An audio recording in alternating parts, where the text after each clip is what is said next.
Etty Hillesum was a young Dutch Jewish author who's well known for keeping diaries and letters throughout her time in Nazi-occupied Amsterdam. She was also an antinatalist. Etty was murdered by the Nazi regime on the 30th of November 1943 in the Auschwitz-Birkenau extermination camp. I first came across Etty Hillesum in Mara van der Luk's book, Begetting, and in this book, Mara uses Etty as an example of someone who embraces their own life, but doesn't think that any more should be created. So in this video, we're going to be exploring the antinatalism in the letters and diaries of Etty Hillesum, the Holocaust victim who refused to reproduce. Very quickly before we get into it, I'm obviously going to be sharing a lot of excerpts from her letters and diaries, and I'm getting those from the English translation of Etty, the letters and diaries of Etty Hillesum, 1941 to 1943. And I also want to say up front that there may be specific instances where I might be slightly misinterpreting the things she's saying. And what I've tried to do is, where I think that might be the case, I've tried to point it out in the video, and you can make up your own minds about how you interpret it. So let's get into it. On the morning of the 3rd of December 1941, Etty Hillesum writes in her diary about the discovery that she's pregnant. In her diary entry for that day, she writes this: "At 5 o'clock, that choked feeling again, queasy and a bit giddy, or was I imagining it all? For 5 minutes I was swept by all of the fears of all those young girls who suddenly, to their horror, realise that they are expecting a baby they do not want. The mother instinct is something of which I am completely devoid. I explain it like this to myself. Life is a vale of tears and all humans are miserable beings, so I cannot take the responsibility for bringing yet another unhappy creature into the world. Later, I have earned some immortal deserts. I've never written a bad book, and I've not added another unhappy being to those peopling this sorrowful earth." And in the following days, Etty's diary entries show the anxiety that she had around being pregnant. In her diary entry then for the 4th of December 1941, just the next day, she's lamenting the anxiety that she feels generally about different social occasions and the fact that she's just been mentally muddled recently and the fact that she's been a bit absent-minded sometimes. And as part of this, she laments how she hasn't been more proactive to try and terminate her pregnancy. "Etty, while I'm on this subject, I must say that you scandalise me. And now that tummy of yours again. How many doctors and waiting rooms haven't I been to in my imagination these last few days? How many pills haven't I swallowed and how many agonies haven't I suffered? Small wonder I can't get down to work." She also documents what seem to be her attempts in trying to induce a miscarriage. "I shall swallow 29 quinine pills today. I feel a bit peculiar down there, south of my midriff. Things are still rough down in the vaults. Something must be wrong. Good darling, discreet Cathy, who turned up this morning with a bottle of cognac. We human beings are such strange creatures. Hand in hand with the sinking feeling and the worry about the unlooked-for condition goes the stimulating sensation, quite strong, that something unusual is happening." And then after a series of attempts to try and induce a miscarriage, on Saturday the 6th of December, Etty writes this in her diary: "When I woke up early this morning, there was that leaden oppression again, that utter blackness of mood, that unrelieved gloom. No trifling matter when all is said and done. It feels to me as if I am occupied in saving a human life. How preposterous to save a human life by doing my utmost to keep it from living. What I want is to keep someone out of this miserable world. I shall leave you in a state of safe unbornness, rudimentary being that you are, and you ought to be grateful to me. I almost feel a little tenderness for you. I assault myself with hot water and blood-curdling instruments. I shall fight patiently and relentlessly until you are once again returned to nothingness. And then I shall have the knowledge that I have performed a good deed, that I have done the right thing. After all, I can't give you enough strength, and besides my tainted family is riddled with hereditary disease. When Misha got so confused and had to be carried off to an institution by force, and I was witness to the whole horror of it, I swore to myself then that no such unhappy human being would ever spring from my womb. Just so long as it doesn't all drag on too long, I get so terribly worked up. It's only just been a week, and I already am exhausted by the whole performance, but I shall bar you admission to life. Truly, you should have no complaints." And then on the 8th of December, Etty finally miscarries. This is how she describes it in her diary. "This morning at 6 o'clock, the unborn child was born. It was just 10 days old. For Kathy, it was a greater adventure than for me, and Han, darling quiet Han, later confessed that he had been much more worried than he had let on. Now, there are a couple things to quickly say here. Some people might be thinking, well, this doesn't strike me as antinatalism. She's chosen not to have a child whilst living in Nazi-occupied Amsterdam.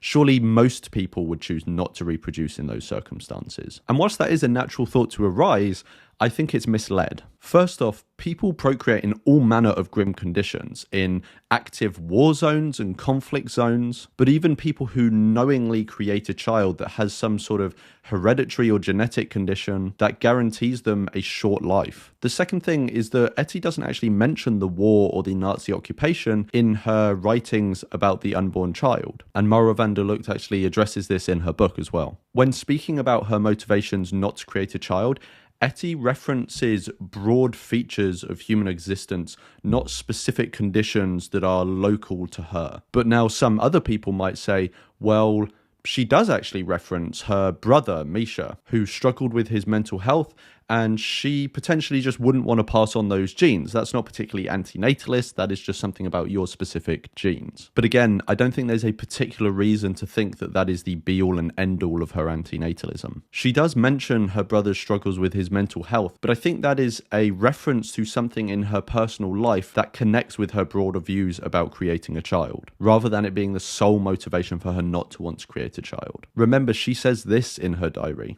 "Life is a vale of tears, and all humans are miserable beings, so I cannot take the responsibility for bringing yet another unhappy creature into the world." Again, these are broad stroke features of human existence, not references to her specific family or genetics. Another really interesting thing about Etty, and what I want to spend a decent chunk of this video on, is that she seems to hold two kind of different views in tandem that people, especially antinatalists, might find odd. She holds this antinatalist view about not wanting to create new life into the world, but she also seems to be an optimist about life. There are many instances in her diaries where she describes life as something beautiful or fascinating. And my impression is that this sort of view of life is really intertwined with her religious views, as she was really religious. Take this diary entry as an example from Friday the 12th of December 1941, which is only a few days after her miscarriage. "Oh God, I thank you for having created me as I am. I thank you for the sense of fulfillment I sometimes have. That fulfillment is after all nothing but being filled with you. I promise you to strive my whole life long for beauty and harmony, and also humility and true love, whispers of which I hear inside me during my best moments." And this optimism about life isn't born of some sort of ignorance of the harsher sides of life. I mean, we've already seen her recognize the harsher sides of life. And in her diary, she has her optimism explicitly alongside the recognition of the darker sides. "I try to face up to your world, God, not to escape from reality into beautiful dreams, though I believe that beautiful dreams can exist beside the most horrible reality. And I continue to praise your creation, God, despite everything." But interestingly, she also seems to express this optimism about life independent, seemingly anyway, of any sort of religious connotation. Take this example from a diary entry over a year later. "Well, how was it last night in my small bedroom? I went to bed early last night, and from my bed I stared out through the large open window. I had the feeling that I was resting against the naked breast of life, and could feel her gentle and regular heartbeat. I felt safe and protected. And I thought, how strange. It is wartime. There are concentration camps. Small barbarity mounts upon small barbarity. I can say of so many of the houses I pass, here the son has been thrown into prison. There the father has been taken hostage. And an 18-year-old boy in that house over there has been sentenced to death. And these streets and houses are also close to my own. I know how very nervous people are. I know about the mounting human suffering.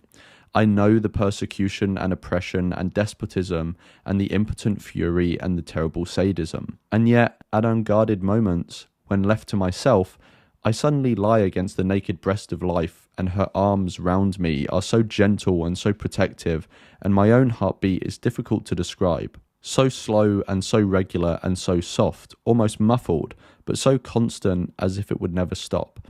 and so good and merciful as well. That is also my attitude to life, and I believe that neither war nor any other senseless human atrocity will ever be able to change that. And even when Etty's own life herself was filled with sorrow, she maintained this general optimism about life. In September 1942, her friend, teacher, and romantic partner Julius Spear died of lung cancer. And the day after his death, she writes this entry in her diary. "I am not really sad, am I? I would like to fold my hands and say, 'Friends, I am happy and grateful, and I find life very beautiful and meaningful. Yes, even as I stand here by the body of my dead companion, one who died much too soon, and just when I may be deported to some unknown destination, and yet, God, I am grateful for everything.'"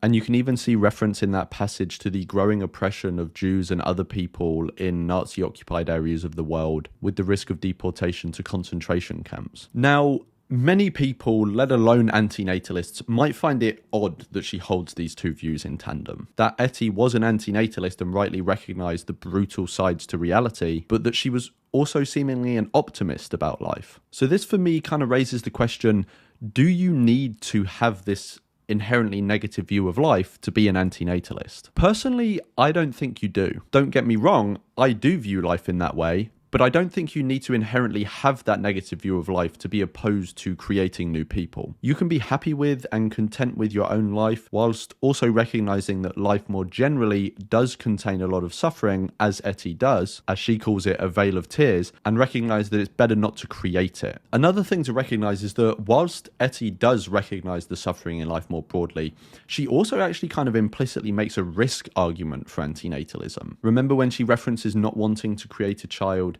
for the risk of them potentially leading an extremely bad life, like the one of her brother Misha. When Misha got so confused and had to be carried off to an institution by force, and I was witness to the whole horror of it, I swore to myself that no such unhappy human being would ever spring from my womb. And the risk argument for antinatalism doesn't require an inherently negative view of life. It just requires the recognition that at least some lives are extremely poor quality and shouldn't be created. Now, like I said, many people, especially the philosophically minded amongst us, might observe Etty's constellation of views that she has and find them odd or even contradictory. But at the end of the day, people are complicated and don't always hold views that others would identify as consistent. And actually, again, Mara van der Lugt gives a bit of commentary on this in her book Begetting. We have to remember these are letters and journals, not a philosophical or theological treatise. We catch her ideas as they are being tried out. And to be honest, in moments in her diaries and letters, Etty herself even seems unsure about her enthusiasm for life. Take this letter as an example that she sent in 1943 when she was already being held in a transit camp by the Nazi regime. "All I wanted to say is this: the misery here is quite terrible, and yet late at night, when the day has slunk away into the depths behind me, I often walk with a spring in my step along the barbed wire, and then time and again it soars straight from my heart.